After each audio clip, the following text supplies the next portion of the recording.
की माझ्या लहानपणी शाळेत शिकत असताना वक्तृत्व स्पर्धेत मला काही बक्षिसं मिळाली होती. त्यामधलं एक पुस्तक होतं स्वातंत्र्यवीर सावरकरांचं माझी जन्मठेप. एकदा एक पुस्तक मिळालं शिवाजी सावंतांचं मृत्युंजय, आणि एकदा एक पुस्तक मिळालं रणजित देसाईंचं श्रीमान योगी, आणि एकदा मिळालं बम पुरंदरेंचं राजा शिवछत्रपती. ही चारही पुस्तकं मी अनेक वेळा वाचली आणि या चार पुस्तकातून जे मला शिकायला मिळालं ते आयुष्यात पुढे मला कुठूनही मिळालं नसतं असं या चार पुस्तकातून शिकायला मिळालं, याचा मला अभिमान आहे. आणि म्हणून जे साहित्य आहे, जे विचार आहेत, ते डोळ्याच्या मागे असतात. कुठलीही सत्ता डोळे नष्ट करू शकते, पण डोळ्यामागे दडलेले विचार नष्ट करू शकत नाही, कारण विचार अमर असतात. आणि हे जे विचाराचे संस्कार असतात हे आपल्याला साहित्यातून मिळतात. समाज जीवनामध्ये आणि राष्ट्रीय जीवनामध्ये जेव्हा समाज बदलत असतो, मग ते आर्थिक परिवर्तन असो, सामाजिक परिवर्तन असो, प्रत्येक क्षेत्रामध्ये या परिवर्तनाची सुरुवात करणारी जी लोक असतात ती त्या परिवर्तनाच्या संदर्भातल्या उद्दिष्टांच्या समोर ठेवून मग त्या अनुषंगाने आपले विचार मांडत असतात, ज्याला आपण सोप्या भाषेमध्ये विजन म्हणतो. मी नेहमी म्हणतो की you can donate I but you can not donate vision. डोळे दान केल्या जाऊ शकते, पण व्हिजन दान केल्या जाऊ शकत नाही. आणि म्हणून आयुष्यात जगण्याची जी दृष्टी आहे, व्हिजन आहे, ती साहित्य, संस्कृती आणि इतिहास याच्या माध्यमातून आपल्या सगळ्यांना मिळत असते. आणि म्हणून साहित्य, संस्कृती, इतिहास आणि विरासत ही आपली खूप मोठी शक्ती आहे. अर्थात हेही महत्वाचं आहे की जे उद्दिष्ट आपण समोर मांडलेलं आहे ते कोणतं आहे. आपल्या संविधानामध्ये बाबासाहेब आंबेडकरांनी आपल्याला सगळे फंडामेंटल राईट्स दिलेले आहेत. लोकशाही आपण स्वीकारलेली आहे आणि जगातली सगळ्यात मोठी लोकशाही म्हणून आपला देश आहे. त्यामुळे विचार करण्याचं स्वातंत्र्य आहे, बोलण्याचं स्वातंत्र्य आहे, अभिव्यक्ती स्वातंत्र्य आहे, सगळ्या प्रकारची स्वातंत्र्य आहेत. आणि ती सगळी स्वातंत्र्य असली पाहिजे असंच आपल्या सगळ्यांचं मतही आहे, आग्रही आहे आणि आपली कमिटमेंट आहे. आणि मला तर याकरता जास्त याच्याबद्दल प्रिय, कारण मी माझ्या राजकीय जीवनाची सुरुवात इमर्जन्सीच्या विरुद्ध जयप्रकाश नारायणांनी सुरू केलेल्या संघर्षातून सुरू केली. त्यामुळे लोकशाहीचं, लोकशाही स्वातंत्र्याचं महत्त्व वेगळं सांगण्याची काही आवश्यकता नाही आहे. पण हे जे काही आम्हाला स्वातंत्र्य मिळालेलं आहे आणि साहित्यातून, आमच्या काव्यातून, आमच्या इतिहासातून, आमच्या संगीतातून जे संस्कार होतात त्याचा जर आपण सखोल अभ्यास केला तर आपल्याला अनेक गोष्टी अनुभवायला येतील. मी आपल्याला एक छोटंसं उदाहरण सांगतो की आपल्या इथे आमिर खान नावाचे फिल्म अभिनेते आहेत. त्यांनी तारे जमीन पर म्हणून एक चित्रपट काढला आणि त्या चित्रपटाचे लेखक होते प्रसून जोशी. ते माझे मित्र आहेत. तर मी त्यांना सहज विचारलं की तुम्ही या चित्रपटाची पटकथा कशी लिहिली आहे. खरं म्हणजे हा चित्रपट एवढा सुंदर आहे की प्रत्येक शिक्षकाने हा चित्रपट पाहावा. इतकं चांगलं शिक्षणाचं वर्णन, की शिक्षक कसा असावा याचं वर्णन त्या चित्रपटामध्ये आहे. आपल्या इथे चित्रपटाची कथा किंवा पटकथा, नाटकाचं, एखाद्या नाटकाच्या विषयावर होणारं नाटक किंवा एखाद्या विषयावर होणारा संगीताचा प्रयोग, हे केवळ लोकरंजनाकरता नाही आहे, केवळ मनोरंजनाकरता नाही आहे, तर संगीत, नृत्य, नाटक, साहित्य, संस्कृती या सगळ्याच्या सान्निध्यात गेल्यानंतर एक संस्कार प्राप्त होतो आणि हा संस्कार माणसाचं जीवन बदलवत असतो. आज आपण सगळेजण इथे एकत्रित झालो आहोत. दोष सगळ्यांमध्ये आहे. No one is perfect and no one can claim that he is perfect. उत्तम, अधिक उत्तम, सर्वोत्तम अप टू इन्फिनिटी. असा कोणीच माणूस नाही आहे की जो 100% परफेक्ट आहे. त्या माणसाचं नाव आपल्याला अजूनपर्यंत माहिती नाही आहे. पण उत्तम, अधिक उत्तम आणि सर्वोत्तम बनणं हाच चांगला माणूस बनण्याचा उत्तम मार्ग आहे. आणि उत्तम गुणवत्तेवर कोणाचं पेटंट रजिस्टर झालेलं नाही आहे. आणि त्यामुळे स्वाभाविकपणे आपल्याला सामाजिक जीवनामध्ये, राजकीय जीवनामध्ये किंवा कुठल्याही पण, पत्रकारिता असेल, आपण कुठल्या, आता मी एन्व्हायरमेंटच्या क्षेत्रातल्या पती पत्नींचा सत्कार केला. या सगळ्या क्षेत्रामध्ये प्रत्येकजण काही ना काही चांगलं करत असतो, चांगलं शिकत असतो आणि चांगलं सांगत असतो. ही जी प्रक्रिया आहे ही प्रबोधन, प्रशिक्षण आणि लोकसंस्कार अशी आहे. आणि म्हणून मला या ठिकाणी सांगताना एक विनंती करायची आहे. खरं म्हणजे मी एवढा विद्वान नाही आहे, पण माझ्या मनातला छोटासा विचार आपल्याला विचारार्थ मांडणार आहे की स्वामी विवेकानंदांनी एक भविष्यवाणी करून ठेवली होती.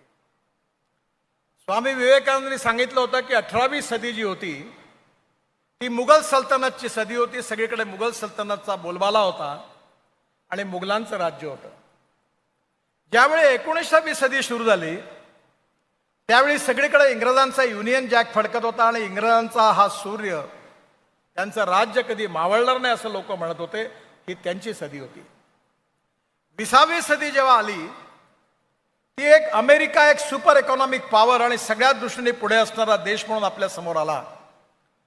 आणि विवेकानंदांनी या तिन्ही सदीचं वर्णन करत असताना शेवटी सांगितलं होतं की आपली जी 21वी शतक आहे हे भारताचं आहे, हिंदुस्थानचं आहे, आपल्या सगळ्यांचं आहे.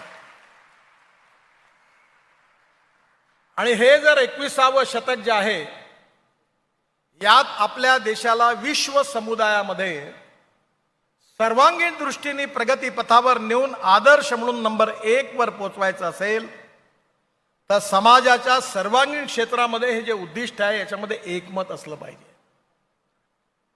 आपण 2 गोष्टींचा नेहमी ध्यास घेतलेला आहे. लातूर पॅटर्न प्रसिद्ध आहे आणि लातूर पॅटर्नची सुरुवात उदगीर पासून झालेली आहे, म्हणजे ही सरस्वतीचं मंदिर आहे. नॉलेज, ज्ञान, knowledge as a power, innovation, entrepreneurship, science, technology, research, skill, successful practices, आपल्याला नॉलेज म्हणतो. नॉलेज जे शिक्षणातून मिळतं, ज्याला बाबासाहेब आंबेडकरांनी वाघिणीचं दूध म्हटलेलं आहे, ती पॉवर म्हणजे शिक्षण आहे. आणि म्हणून आपलं भविष्य जे आहे ते आपल्याला ज्ञानाचं रूपांतर वेल्थमध्ये करायचं आहे. Conversion of knowledge into wealth. त्याकरता विज्ञान, तंत्रविज्ञान, innovation, entrepreneurship, science, technology, agriculture, industry, service sector या सगळ्या क्षेत्रामध्ये जगाला मार्गदर्शन करण्याची कुवत आपल्या देशात निर्माण करायची आहे. मला अनेक वेळा विदेशात जाण्याची संधी मिळाली. जपानच्या प्रधानमंत्र्याबरोबर भेटलो असताना त्यांनी मला एक प्रश्न विचारला की तुमच्या देशातले इंजिनियर्स, जे सॉफ्टवेअर इंजिनियर्स आहेत, ते एवढे हुशार कसे आहेत? त्यांच्या शरीरात काही मॅथमॅटिक्सचे जीन्स आहेत का? आज जगाच्या कानाकोपऱ्यामध्ये, अमेरिकेमध्ये, सिलिकॉन व्हॅलीमध्ये, सगळ्या ठिकाणी आपली मान स्वाभिमानाने उभी राहते. एवढं मोठं काम आपल्या सॉफ्टवेअर इंजिनियर्सने करून दाखवलं. अमेरिकेमधल्या 10 चांगल्या डॉक्टरपैकी 6 डॉक्टर भारतीय आहेत. लंडनमध्ये आणि UK मध्ये ही पद्धत आहे की कोणी आजारी पडला तर भारतीय डॉक्टरकडे जातात. हे गुडविल आहे. आणि हे गुडविल आपल्या इथल्या तरुण मुलांनी अभ्यास करून, प्रशिक्षणातून, अनुभवातून, स्किल हासिल करून त्यांनी आपल्याला प्रतिष्ठा आणि सन्मान मिळवून दिलेला आहे. आज आपल्याला शेक्सपियरचं आपण नाव घेतो, पण याचा अर्थ आपले भारतीय साहित्यिक काही कमी नाही आहे. आज या इथे मंचावरही अनेक जण उपस्थित आहेत आणि साहित्यिकांनी देखील आपल्यासमोर काही उद्दिष्ट ठेवलेलं आहे. साहित्य जे आहे ते केवळ मनोरंजनाकरता नाही आहे. इतिहास, साहित्य आणि संस्कृती हा केवळ मनोरंजनाचा विषय होऊ शकत नाही. त्या प्रत्येक गोष्टीच्या मागे काही भावार्थ आहे. There is a difference between letter and spirit.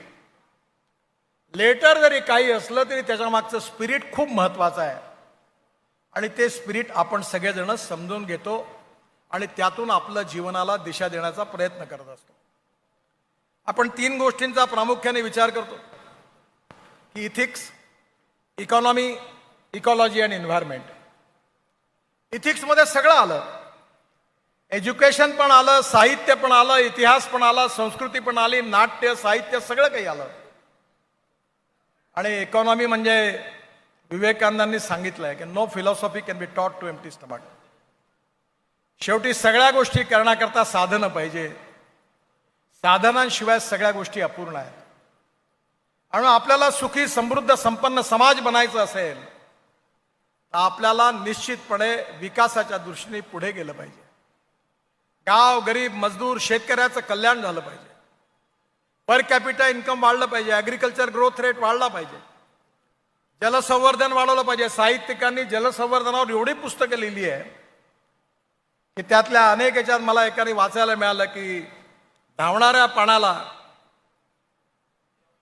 पाण्याला चालायला लावा, चालणाऱ्या पाण्याला थांबायला लावा, थांबलेल्या पाण्याला जमिनीला प्यायला लावा, गावातलं पाणी गावात, शहरातलं पाणी शहरात, घरातलं पाणी घरात. छोटासा विचार आहे. मी आता संभाजीरावांना विचारत होतो की लातूर जिल्ह्यामध्ये इरिगेशन किती आहे? म्हणजे 18%. मी म्हटलं जोपर्यंत लातूर जिल्ह्यातलं इरिगेशन हे 50%च्या वरती जात नाही तोपर्यंत इथली जनता सुखी, समृद्ध आणि संपन्न होऊ शकत नाही. पाण्याचा प्रश्न आहे, लातूरवाल्यांना माहिती आहे किती गंभीर आहे. आणि त्यामुळे या प्रत्येक विषयावर प्रबोधन करणारं साहित्य, एन्व्हायरमेंटवर अनेक आहेत. आज आपल्या देशामध्ये पेट्रोल डिझेलमुळे किती मोठं नुकसान सुरू आहे. मी ट्रान्सपोर्ट मंत्री आहे. माझं स्वप्न आहे की या देशातला शेतकरी केवळ अन्नदाता राहता कामा नये, या देशातला शेतकरी ऊर्जादाता झाला पाहिजे. खूप प्रयोग सुरू आहेत. माझ्याकडे पाण्यावर चालणारी, हायड्रोजनवर चालणारी कार आहे दिल्लीमध्ये.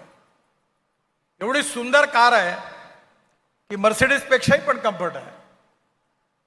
आज जग पुढे चाललेलं आहे आणि आपल्यालाही पुढे जायचं आहे. समाजाच्या सर्वांगीण क्षेत्रामध्ये हा समाज कसा घडवायचा आहे, हा देश कसा घडवायचा आहे, याची व्हिजन देण्याची जबाबदारी समाजातल्या ज्या धुरणांवर आहे, ज्या विचारवंतांवर आहे, ज्या सारस्वतांवर आहे, ते सगळे सारस्वत आपण जमल्यात. त्यामुळे आपल्या लिखाणामागचं उद्दिष्ट काय आहे आणि उद्दिष्टामागचा भावार्थ काय हा खूप महत्वाचा आहे.